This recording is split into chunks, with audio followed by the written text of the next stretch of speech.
नमस्कार दोस्तों, आइए सुनते हैं आज की सुंदर और रोचक कहानी अनपढ़ सेठ और मंदिर का घंटा।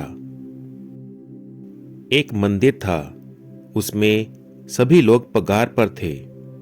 आरती वाला, पूजा कराने वाला आदमी और तो और घंटा बजाने वाला भी पगार पर था। घंटा बजाने वाला आदमी आरती के समय भाव के साथ इतना मशगूल हो जाता था कि होश में ही नहीं रहता था। घंटा बजाने वाला व्यक्ति पूरे भक्ति भाव से खुद का काम करता था। मंदिर में आने वाले सभी व्यक्ति भगवान के साथ साथ घंटा बजाने वाले व्यक्ति के भाव के भी दर्शन करते थे। उसकी भी वाह वाह होती थी। एक दिन मंदिर का ट्रस्ट बदल गया और नए ट्रस्टी ने ऐसा आदेश जारी किया कि अपने मंदिर में काम करने वाले सब लोग पढ़े लिखे होना जरूरी है। जो पढ़े लिखे नहीं हैं उन्हें निकाल दिया जाएगा। उस घंटा बजाने वाले भाई को ट्रस्टी ने कहा कि तुम आज तक की पगार ले लो, कल से तुम नौकरी पर मत आना। उस घंटा बजाने वाले व्यक्ति ने कहा कि साहब, भले ही मैं पढ़ा लिखा नहीं हूं, परंतु इस कार्य में मेरा भाव भगवान से जुड़ा हुआ है, देखो। तो ट्रस्टी ने कहा कि सुन लो, तुम पढ़े लिखे नहीं हो, इसलिए तुम्हें रखा नहीं जाएगा। दूसरे दिन मंदिर में नए लोगों को रखा गया, परंतु आरती में आए हुए लोगों को अब पहले जैसा मजा नहीं आता था। घंटा बजाने वाले व्यक्ति की कमी सभी को महसूस होती थी। कुछ लोग मिलकर घंटा बजाने वाले व्यक्ति के घर गए और विनती करी कि तुम मंदिर आओ। तो उस भाई ने जवाब दिया कि मैं आऊंगा तो ट्रस्टी को लगेगा कि मैं नौकरी लेने के लिए आया हूं, इसलिए मैं नहीं आ सकता। वहां आए हुए लोगों ने एक उपाय बताया कि मंदिर के बराबर सामने आपके लिए एक दुकान खोल के देते हैं।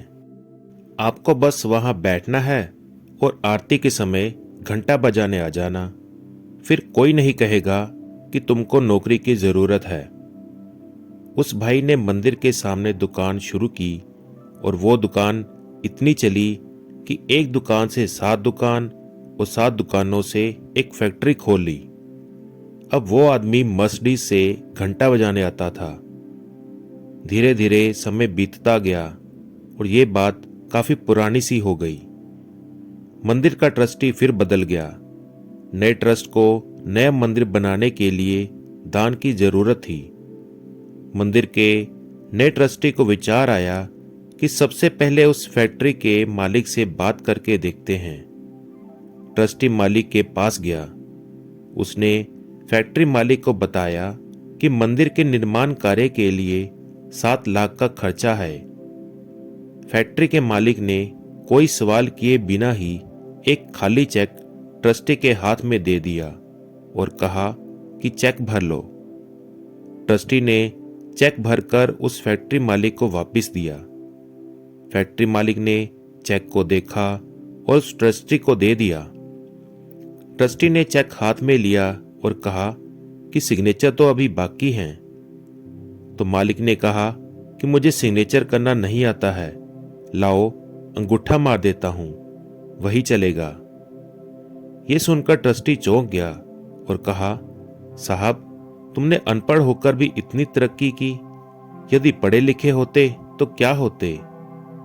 तो वह सेठ हंसते हुए बोला, भाई, मैं पढ़ा लिखा होता तो बस मंदिर में घंटा ही बजा रहा होता।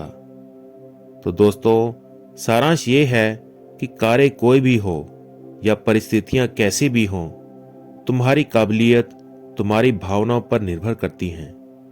भावनाएं शुद्ध होंगी और कर्म सत्य मार्ग पर होगा तो ईश्वर और सुंदर भविष्य पक्का तुम्हारा साथ देगा। अपना मन उज्जवल रखें, ईश्वर सदैव साथ रहेगा। धन्यवाद। तो दोस्तों, कैसी लगी आपको ये कहानी, प्लीज़ कमेंट करके ज़रूर बताएं और इसी प्रकार की अच्छी अच्छी और सुंदर कहानियाँ सुनने के लिए चैनल को फॉलो करना और सब्सक्राइब करना ना भूलें। धन्यवाद। जय श्री कृष्ण।